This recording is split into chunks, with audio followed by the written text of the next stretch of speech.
Assalamualaikum warahmatullahi wabarakatuh. Perkenalkan, saya Anissa Areni Rahman dengan NIM 1914041015 dari kelas Pendidikan Biologi A. Saya akan melakukan praktikum zoologi vertebrata mengenai kelas Aves, di mana saya akan menjelaskan mengenai morfologi dan anatominya. Sebelum itu, saya akan menjelaskan terlebih dahulu mengenai apa itu Aves. Aves adalah salah satu kelas yang terdapat dalam subfilum vertebrata atau hewan bertulang belakang, di mana Aves merupakan hewan berdarah panas yang dapat berkembang biak dengan bertelur. Kemudian ciri khasnya yaitu tubuhnya ditutupi oleh bulu. Kelas Aves terdiri atas beberapa ordo. Salah satunya adalah ordo Galliformes, di mana Galliformes atau perunggasan memiliki ciri-ciri yaitu kemampuan terbang yang terbatas. Selain itu, mereka juga memiliki tubuh yang bulat. Salah satu contoh spesies dari ordo ini adalah Gallus gallus atau ayam. Spesifiknya pada praktikum kali ini saya akan melakukan pembedahan terhadap Gallus gallus domesticus atau ayam kampung yang berjenis kelamin jantan. Secara morfologi, Gallus gallus domesticus atau ayam kampung terdiri atas 3 bagian besar. Yang pertama adalah bagian caput atau kepala, kemudian yang kedua trunkus atau bagian badan, dan yang ketiga adalah ekstremitas atau anggota badan yang terdiri atas ekstremitas superior atau sayap dan ekstremitas inferior atau tungkai kaki. Pertama, saya akan menjelaskan bagian kepala. Bagian caput atau kepala terdapat paruh atau rostrum, di mana terdiri atas rahang atas, rahang bawah, mata, hidung, telinga, dan juga leher. Pada bagian badan atau trunkus terdapat bulu yang berfungsi untuk melindungi dari cuaca yang ekstrim. Kemudian di mana berdasarkan susunan anatominya terdiri atas 3 jenis. Yang pertama adalah plumae, yaitu bulu pelindung. Kemudian yang kedua yaitu plumulae, terdapat di bawah plumae, dan yang terakhir yaitu filoplumae, yaitu bulu-bulu halus. Adapun berdasarkan letak bulunya terdiri atas beberapa jenis. Yang pertama yaitu bulu pada sayap atau reminges, kemudian bulu pada ekor atau retrikes, lalu bulu yang menutupi tubuh atau tetrikes, kemudian bulu pada bahu atau parapterium, dan alula, yaitu bulu terkecil, di mana bulu tersebut melekat pada jari-jari sayap. Bagian ekstremitas superior pada sayap yaitu yang pertama adalah tulang lengan atas atau humerus, tulang pengumpil atau radius, kemudian tulang hasta atau ulna, dan juga terdapat tulang jari atau phalanges. Ekstremitas inferior atau tungkai kaki terdiri atas tulang paha atau femur, kemudian patella atau tulang lutut, terdapat juga tibia tarsus atau tulang kering, dan juga fibula atau tulang betis.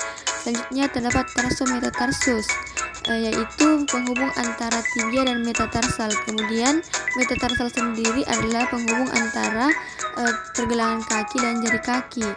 Dan yang terakhir yaitu phalanges atau jari.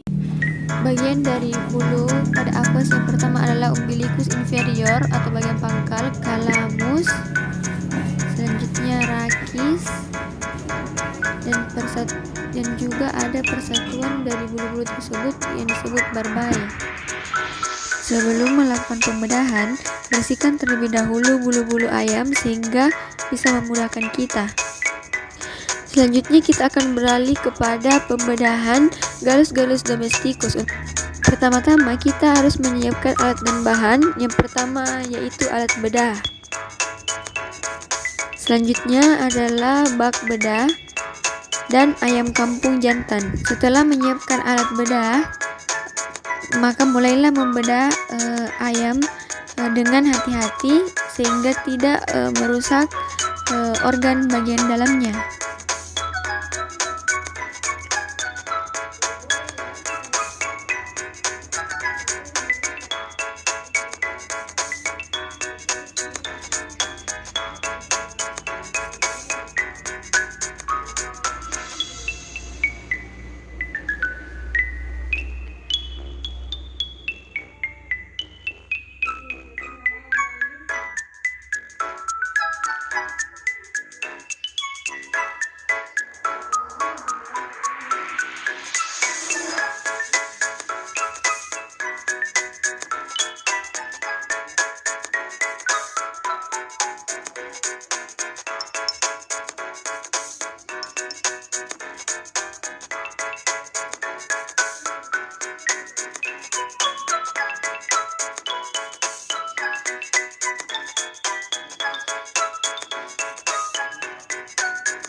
Yang pertama adalah jantung.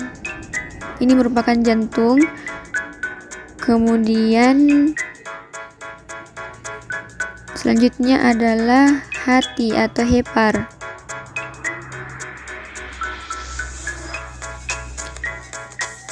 Lanjut ada empedu yang berwarna hijau ini. Kemudian ada limfa yang ini. Selanjutnya ada lambung kelenjar atau proventriculus. Selanjutnya ada ventriculus atau lambung pengunya.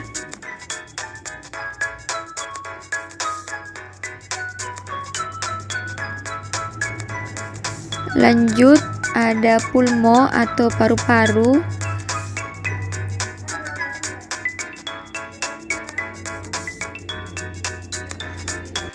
Di sini terdapat duodenum berupa usus 12 jari dan di tengahnya terdapat pankreas.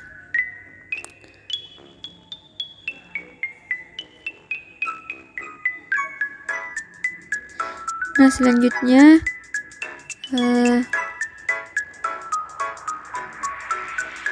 bagian yang cukup panjang ini merupakan jejunum atau usus kosong. Ini merupakan usus buntu dan ini merupakan ileum.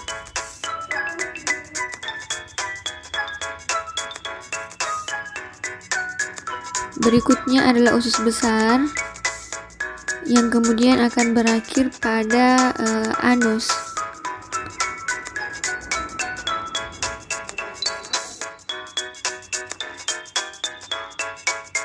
Selanjutnya dikatakan ayam jantan karena memiliki sepasang testis, dan di sini juga terdapat rein atau ginjal. Sistem pencernaan dari Gallus domesticus diawali dari rostrum atau paruh, kemudian esophagus, sera atau tembolok, kemudian proventriculus atau lambung kelenjar, ventriculus atau lambung pengunya, selanjutnya intestinum tenue atau usus halus, kemudian intestinum cruentum dan anus. Sistem pernafasan dari Gallus domesticus terdiri atas nares atau hidung, kemudian kedua trakea, kemudian selanjutnya bronkus, dan yang terakhir adalah pulmo atau paru-paru. Adapun sistem reproduksi pada Gallus domesticus terdiri atas sepasang testis, sepasang epididymis, sepasang ductus deferens, kemudian sepasang palus yang homolog dengan penis. Sistem ekskresi dari Gallus domesticus terdiri atas paru-paru dan ginjal, di mana Gallus domesticus memiliki sepasang ginjal yang akan memproduksi urin. Sekian dan terima kasih, semoga bermanfaat dan wassalamualaikum warahmatullahi wabarakatuh.